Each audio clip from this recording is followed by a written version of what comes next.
Somewhere high in the frozen mountains, a discovery was made that no one expected. A secret buried for years, hidden beneath snow and silence. Are you ready to see what was found? Comment where you're watching from, and hit subscribe, because what's about to unfold will leave you questioning everything you thought you knew. The icy wind cut through the early morning, biting at Dr. Ryan's cheeks and whipping small flurries of snow across the barren ridge. He stood motionless for a moment, letting the chills sink in, his black hair dusted with frost, white shirt clinging damply beneath his jacket. Below him, the valley sprawled in rippling shades of gray and blue, silent except for the soft whisper of the wind bouncing off jagged cliffs. It was a landscape untouched by time, yet it carried a weight of unseen stories, each peak and shadow a potential secret. Ryan's eyes swept across the horizon with an intensity born of both curiosity and a gnawing unease. He had been drawn to these mountains countless times for research, but this expedition felt different, ominous,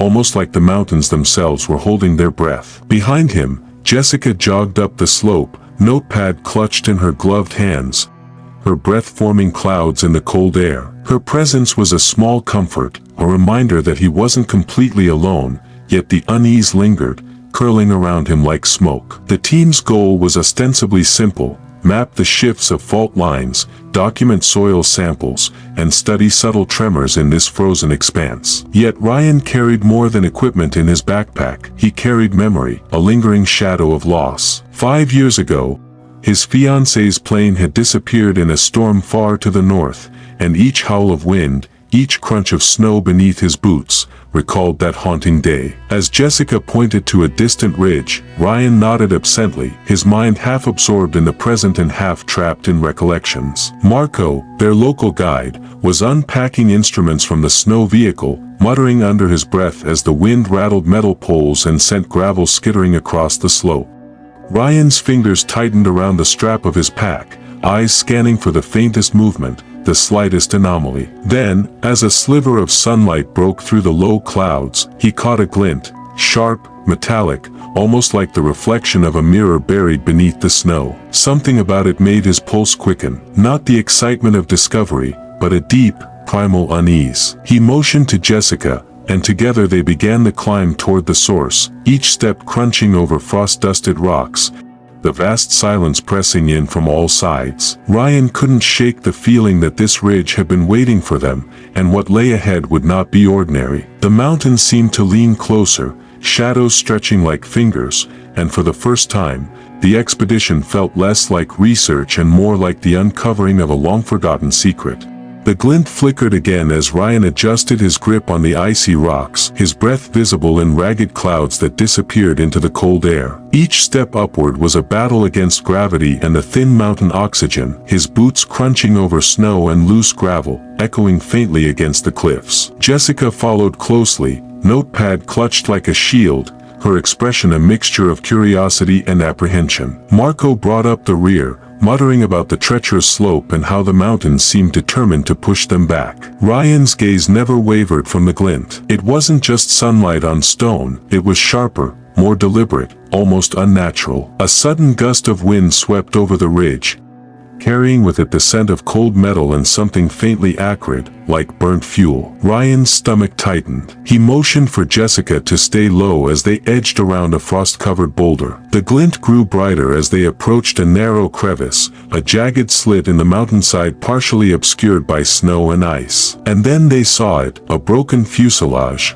wedged impossibly between two cliffs, its wings crumpled like discarded paper, tail section twisted and blackened. Ryan froze, pulse hammering against his chest. The wreck wasn't new, snow had already claimed portions of it, and frost encrusted its edges. Yet the scene radiated a grim intensity, telling a story of chaos and sudden violence. Torn luggage peeked from open compartments, a crumpled photograph catching the faint sunlight, a man and a woman smiling beside a jet, their faces unfamiliar yet eerily human, their frozen joy contrasting sharply with the wreckage around them. Marco crouched cautiously, hands hovering over jagged metal, whispering that it must be a long-forgotten crash. Ryan's fingers brushed frost from the fuselage, feeling cold, corroded metal, jagged edges that seemed almost alive in their cruel geometry. The silence around them was heavy, oppressive, as if the mountains themselves were holding their breath. Every instinct screamed to retreat, to report and leave.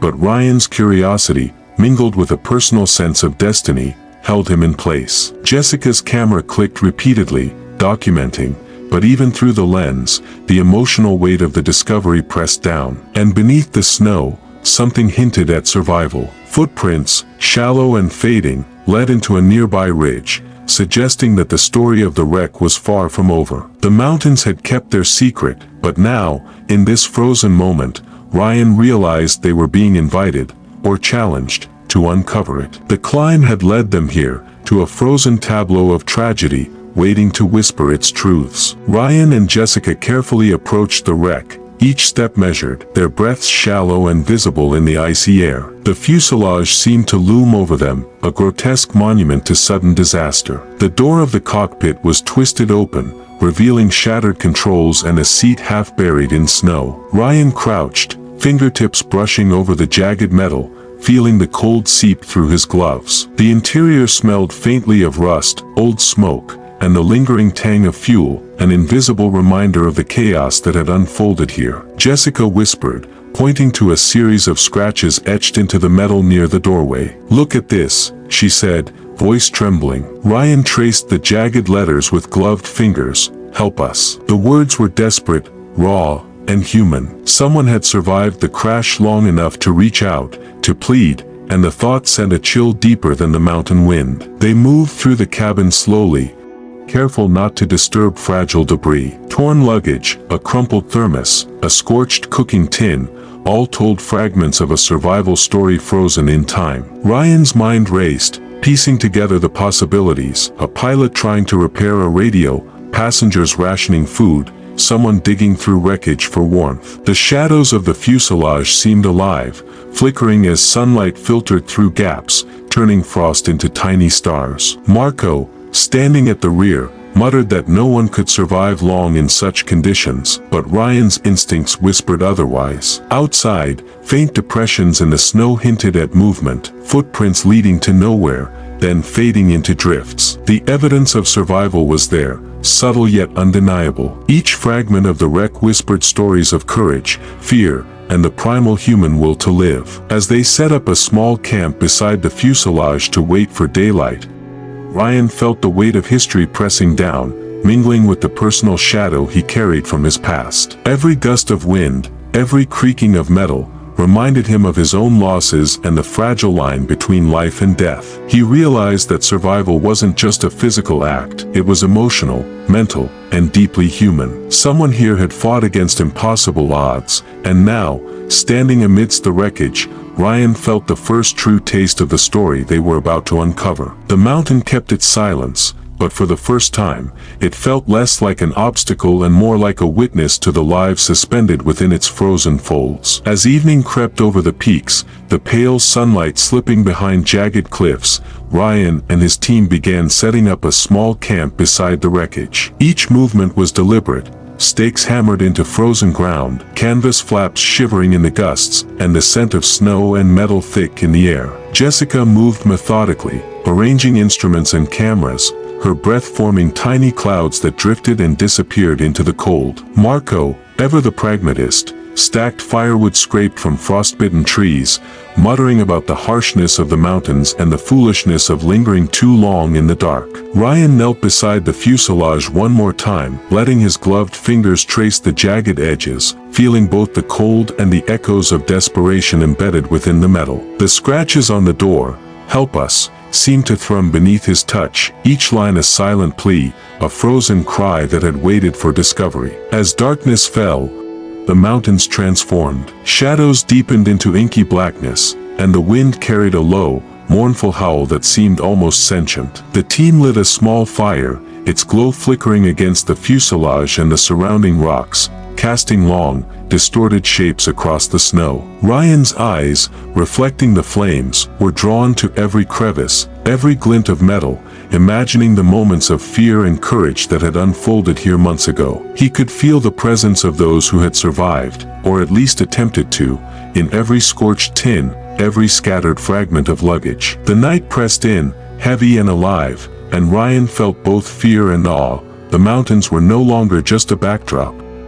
They were part of the story, silent witnesses to tragedy and resilience. He pulled his jacket tighter and took a deep breath, letting the cold air fill his lungs, sharpening his senses. Somewhere within the darkness, he sensed movement, maybe a stray animal, maybe something else entirely. Each crackle of the fire, each gust of wind, became amplified, feeding the suspense that thrummed in his chest. It was a night of waiting, of anticipation, and for the first time, Ryan understood that discovery was not just about uncovering objects, but the intangible traces of human will that lingered in the cold, waiting to be acknowledged. And in that silence, the mountain seemed almost alive, its secrets pressing gently against their consciousness, daring them to learn the truth. Night deepened, and the mountain seemed to close in around the tiny camp like a living entity. Ryan sat near the flickering fire, his breath slow but shallow, eyes constantly scanning the shadows beyond the glow. Jasica had wrapped herself in layers of thermal blankets, hunched over her camera, clicking images of the wreckage and surrounding slope. Every snap of metal shifting in the wind made Ryan flinch, as if the mountain itself were whispering secrets meant only for him. Marco stood at the edge of the clearing, flashlight sweeping the distant snowfields, muttering about frostbite and the unforgiving silence. Ryan's thoughts, however, were elsewhere, lingering on the faint footprints they had spotted earlier, impressions half erased in the drifted snow, evidence that someone had survived here against all odds. He traced the mental path of the survivors, imagining the cold gnawing at their bones, the fear of isolation pressing in with every snow-laden step, and the raw courage required to cling to life. His fingers grazed a charred tin beside the fire,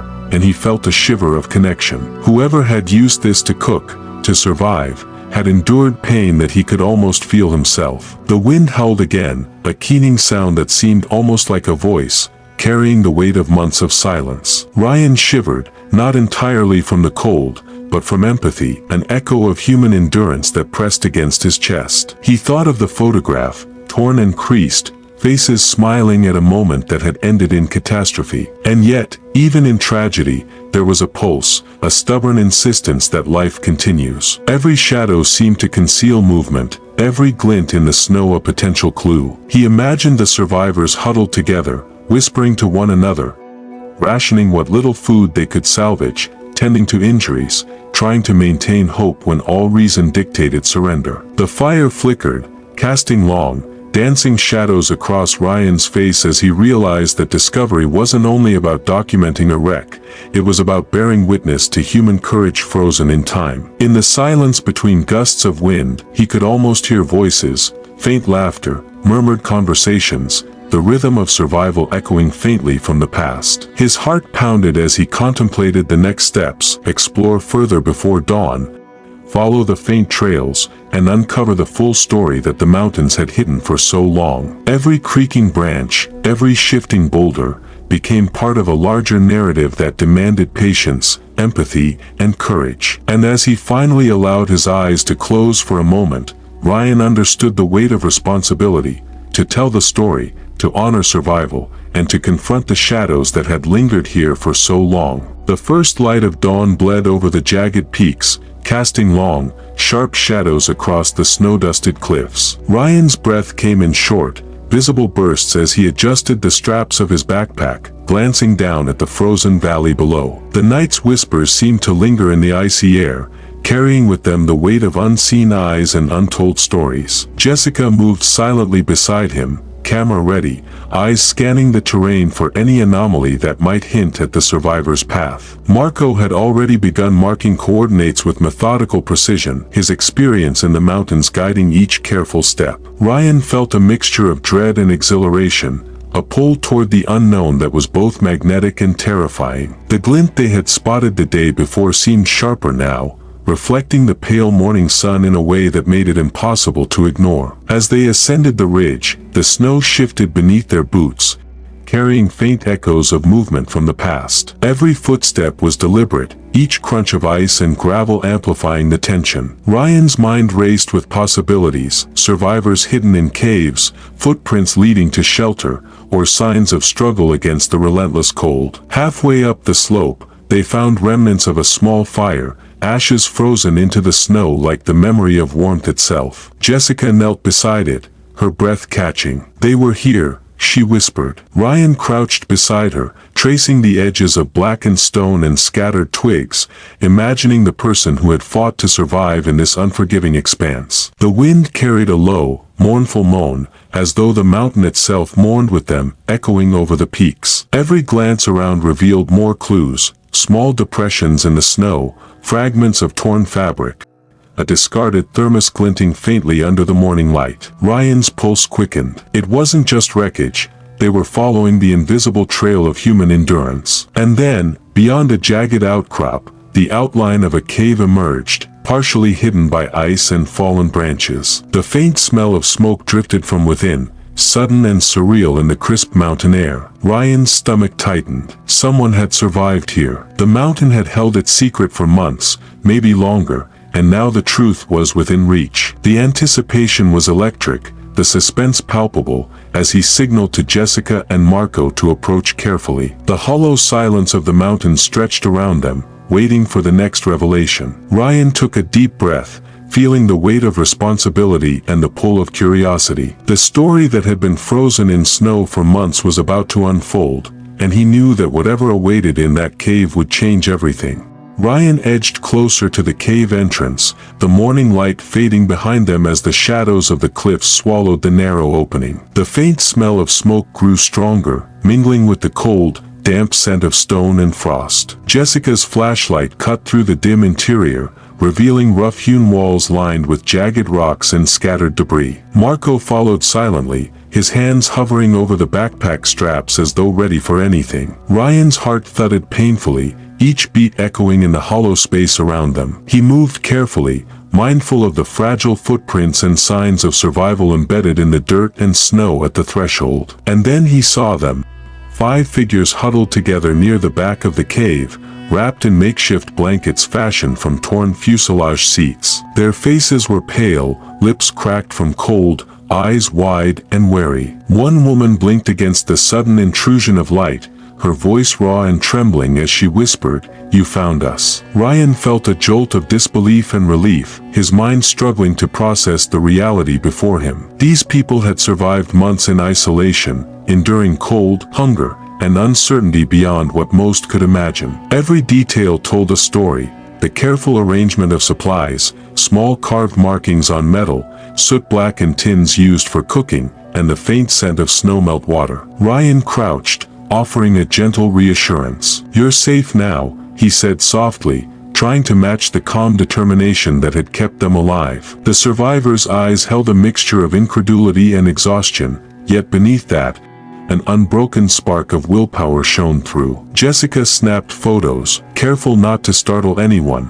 while Marco began noting coordinates and environmental conditions for the record. The fire they had managed to maintain flickered weakly, its warmth a small victory against the relentless mountain cold. Ryan's chest tightened as he imagined the endless nights, the struggle to stay alive, and the psychological toll of isolation. Each survivor had clung to hope with a ferocity that demanded respect, and now Ryan realized that the mountain had not just tested them, it had sculpted their resilience. The emotional weight pressed down, almost suffocating in its intensity, as he silently vowed to tell the full story, to honor their courage, and to ensure the world understood what it meant to survive against impossible odds. The cave, once a secret refuge, now became a testament to human endurance, courage, and the quiet triumph of hope over despair. The mountain air carried the distant hum of helicopters as the rescue team approached, their bright orange jackets cutting a stark contrast against the icy cliffs. Ryan stayed close to the cave entrance, watching the light sweep across the frozen floor, highlighting every fragment of survival the team had left untouched. Jasica crouched beside him, documenting the scene with a meticulous eye, while Marco coordinated with the rescue unit over radio, providing exact coordinates and recounting the details they had uncovered. Slowly, the helicopters descended, kicking up clouds of snow that danced like ghosts around the huddled survivors. Ryan felt a mix of relief and disbelief as the team moved in, gently guiding the exhausted figures toward warmth and safety. Each survivor was identified carefully, names whispered, medical attention administered, and blankets wrapped snugly around trembling shoulders. The scene was chaotic yet profoundly moving. Every act of care, every comforting word, seemed magnified against the backdrop of months spent in isolation. Ryan's eyes followed them, his mind replaying the months of endurance these individuals had endured, imagining the hunger, cold, and fear that had defined their daily existence. He felt an ache that was both empathy and guilt, a longing to undo the time they had suffered, though he knew he could only bear witness now. Jessica whispered beside him, "They're going to be okay, finally." Ryan nodded, but his thoughts drifted to the first scratches in the fuselage, the faint fire pit, and the photograph that had hinted at lives once full and suddenly suspended in snow. Each detail was a monument to resilience, an echo of human determination that had defied the merciless mountains. As the survivors were lifted into the helicopters, Ryan's gaze lingered on their faces, exhausted, weary, yet unbroken. A storm of emotions swirled within him, relief, awe,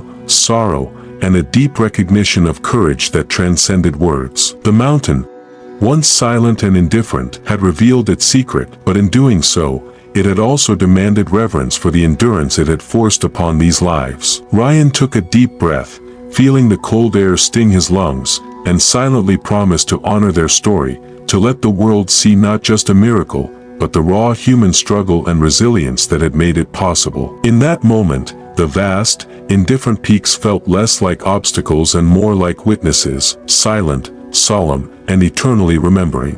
Back at the temporary base in Reno, the atmosphere was tense yet focused. Investigators huddled over flight logs, satellite data, and aerial photographs, trying to reconstruct the exact sequence that had led the private jet into the unforgiving peaks. Ryan observed quietly, notebook in hand, tracing the path of the aircraft and imagining the terror of the final moments. He couldn't stop thinking about the survivors' faces, the huddled determination in that cave, and the invisible thread that had kept them alive. Finally, the black box data was decoded. Ryan listened as the pilot's voice, calm yet strained, crackled through the speakers. "Mayday, engine failing, attempting emergency descent." The static that followed was deafening in its finality, yet it was punctuated by faint, human sounds, coughs, soft movements, and the subtle creak of stressed metal. He felt a shiver run down his spine. This was more than data, it was the heartbeat of survival,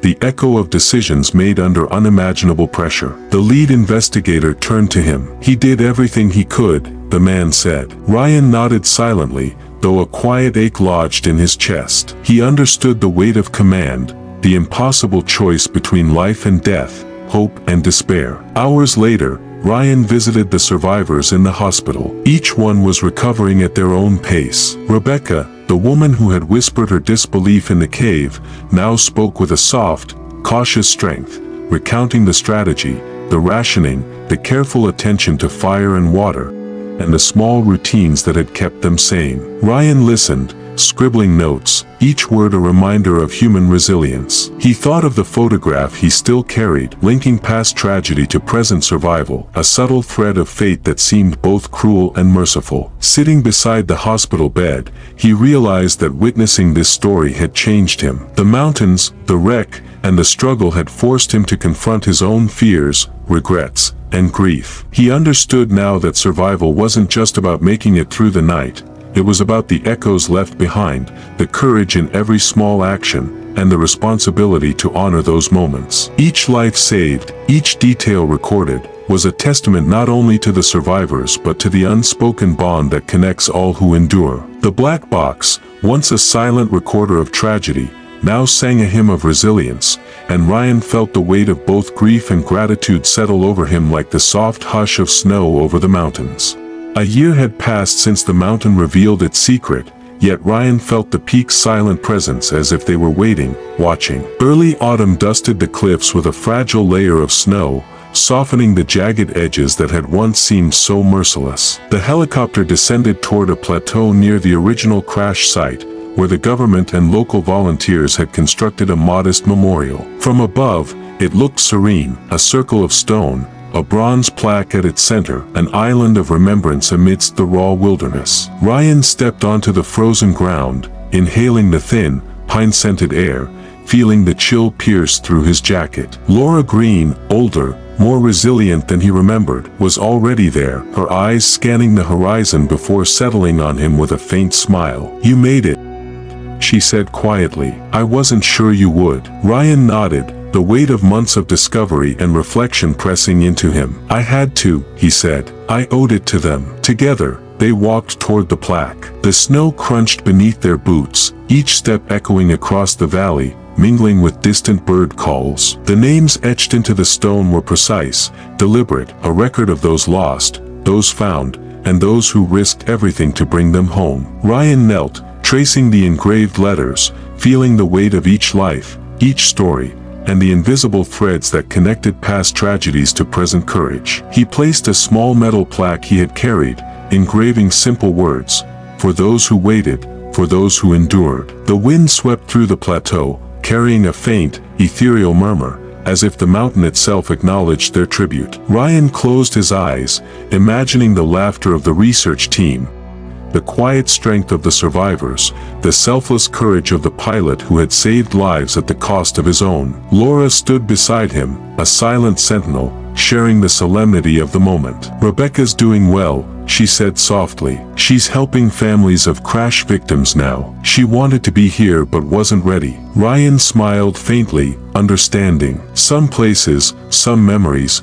don't release their hold easily. The sun broke through clouds, scattering golden rays over the memorial, turning snow and stone into fleeting light. Ryan whispered, "The mountain kept their story, and it gave it back to the world." As he turned to descend the trail, leaving the memorial and its echoes behind, he felt peace for the first time in years. Footprints faded behind him, erased by the wind, yet the story remained eternal, a testament to survival, courage, and the human spirit. And somewhere in the vast heart of the mountains, the secret had ended, leaving behind a quiet legacy that would echo forever. The mountain has kept its secrets for decades, but what if this wasn't the only story hidden in the peaks? Could there be others, still waiting to be found? Comment below where you think the next mystery lies, and don't forget to subscribe, because the mountains are whispering, and you won't want to miss the next revelation.